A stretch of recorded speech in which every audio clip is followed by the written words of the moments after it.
One of my little pet peeves, being spied on by all these companies. One of my geods is civil asset forfeiture, which continues. It sure does. Sheriffs teamed up with the feds to hold up an armored car company, and civil asset forfeiture makes it possible. Isn't that special? Highway robbery with badges. This is what MP Real Logistics, a national armored car company, has been the victim of multiple times within the last year. 5 times, drivers with the company have been pulled over for flimsy reasons, with officers seizing the cash they were transporting on behalf of customers a total of 3 times. Is this the same company that had the problem in Kansas? Pretty sure, yeah. Yes, I think it is. Okay. Forbes article. I think it is. In that Kansas story, they talked about how they had been pulled over a couple of times prior to the civil asset forfeiture, prior to them taking the money, just as they figure that it was, the police, there's an armored van, we stop it, your blinker didn't work right, or it looks like your tires are low. And they like to get an idea of when you're traveling through the state, and then they pulled them over and we take your money.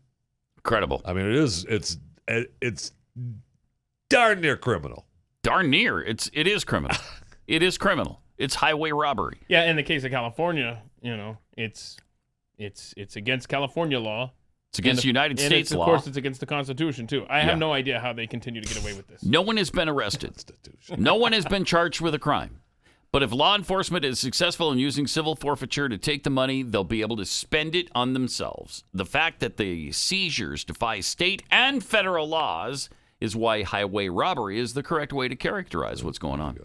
Absolutely. We need to stop calling it civil asset forfeiture, because that sounds, okay, well, yeah, they're just forfeiting their civil assets because they're criminals. They're bad criminals. people. They're bad guys. Yeah, these are bad guys.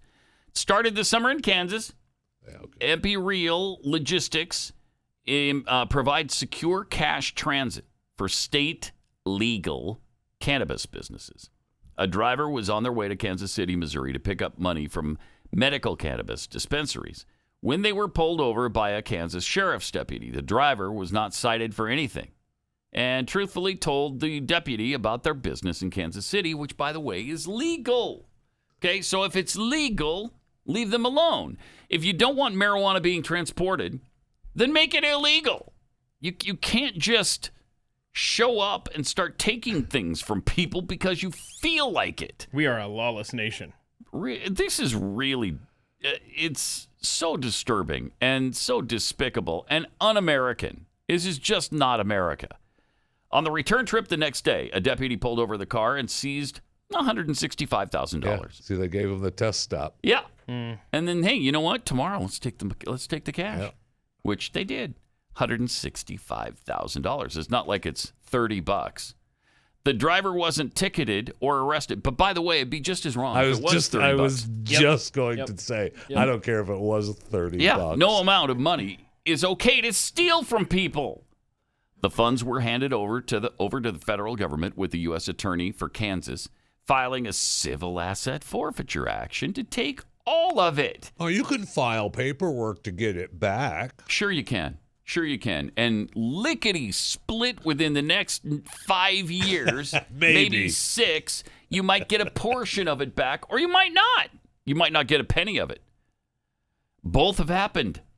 Under the federal equitable sharing program, the sheriff's office could get up to 80% of the proceeds if the government wins. No, look at there. Listen to that scam they got going. And they've also, made it so that we've talked about it before, how they claim that they're we're sharing it now. We're not taking it all. We're sharing it with the federal government. That's their way around the local municipalities.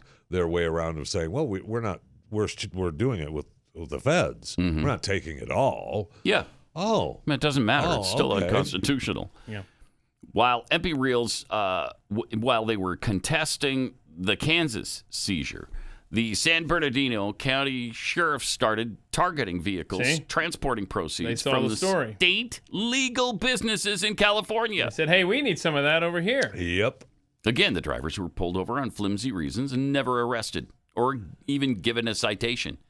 And again, the funds were handed over to the federal government for federal prosecutors to take through civil forfeiture. While MP Real provided the San Bernardino County Sheriff with detailed information showing that it was moving money from legal businesses to financial institutions, just a few weeks later, the same truck was pulled over again. When you see stories like this, you really test the limits of back the blue. Yeah. You truly you do. You truly do. Yeah. You're really playing with fire here. And when you get pulled over, if you're these guys or whatever, and I don't know the details here, I'm sorry, but you just say, I do not consent to you searching my vehicle. The end. Get a warrant. While deputies covered up the vehicle's security cameras. So the deputies covered the cameras and then started going about their theft. The audio feed captured the true motivation for the seizures. Deputies counting the money expressed disappointment when it turned out the vehicle was carrying half the amount of cash compared to the first seizure. Unreal. Still, between the two, deputies had taken more than $1.1 million. Screw you. Again, the funds were sent to the federal law enforcement. Do we not have dash cam footage from the deputies? Yeah, they covered up. I mean, they've covered up the cameras I of the vehicle they taken the money from. But we've got to have. Do they cover up all the cameras? I mean, I guess when you're robbing people, you don't like cameras. Mm-hmm. I mean, that's a fact, by the way. Just so we're clear. That is a fact? Yeah. Okay. But can the federal government use civil forfeiture to take money from medical cannabis businesses that are legal within their state? The clear answer is no. This is a cartel. No. Between state and It federal. sure is. Yeah, it is. While Congress has not acted to legalize cannabis on the federal level, it has instituted a hands-off policy when it comes to interfering with state legal medical cannabis operations. The legal cannabis, the stuff that doesn't have the THC, the stuff that has been legalized in, I think, all but like 3 states or something. It's legal. It's medical. It's been proven to help people with certain ailments, like nausea during cancer treatments, for instance. And then you're going to penalize the company who's distributing this stuff? This is really, really ugly.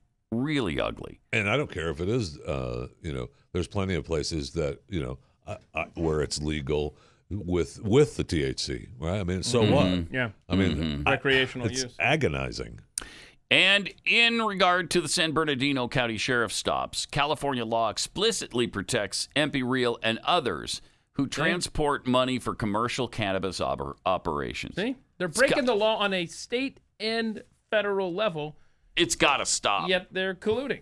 How many times have we said that, though? And it's getting worse. I mean, it's getting worse. The Fourth Amendment obviously does not apply. Not at all anymore. No, it doesn't apply at all.